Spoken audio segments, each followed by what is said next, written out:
Fast forward, we have these chambermaids. We ask the chambermaids, how much exercise do you get? They say, we don't get any exercise. Well, that's bizarre. That's all they do.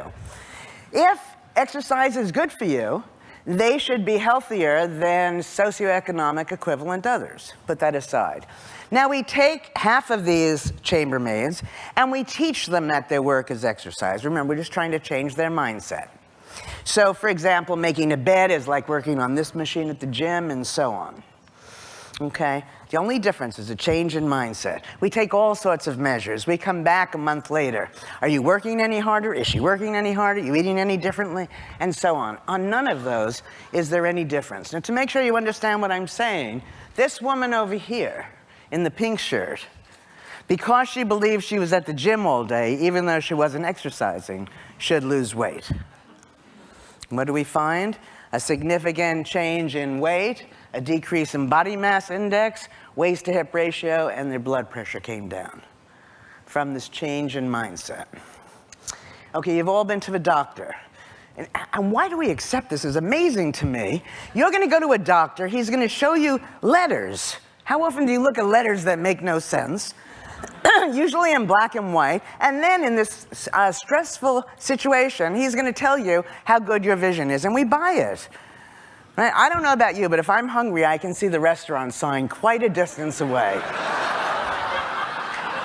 Now, something built into this eye chart, if you look at it, I realize, my goodness, the letters get progressively smaller.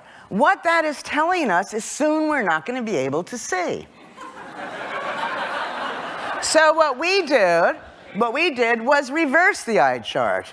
Now it's telling us soon we will be able to see. And you know what happened? We could see what we couldn't see before. Most of us have the mindset that, about 2/3 of the way down the chart, we're not going to be able to see.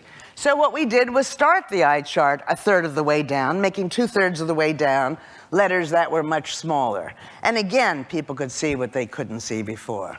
We have many, many studies that suggest that the limits we assume are real are artificial and that we don't have to accept them.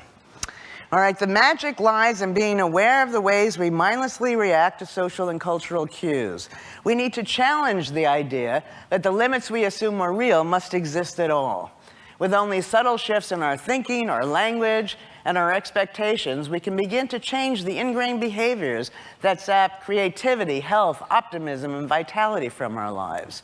Improve vision, younger appearance, weight loss, increased longevity, and of course, increased creativity are just five of the many experimental results that are a consequence of these subtle changes. Okay, very simple. You increase your mindfulness, you're going to increase all aspects, I believe, of your life. You're going to be free to be as creative as all of the speakers before me are hoping you'll become. Thank you.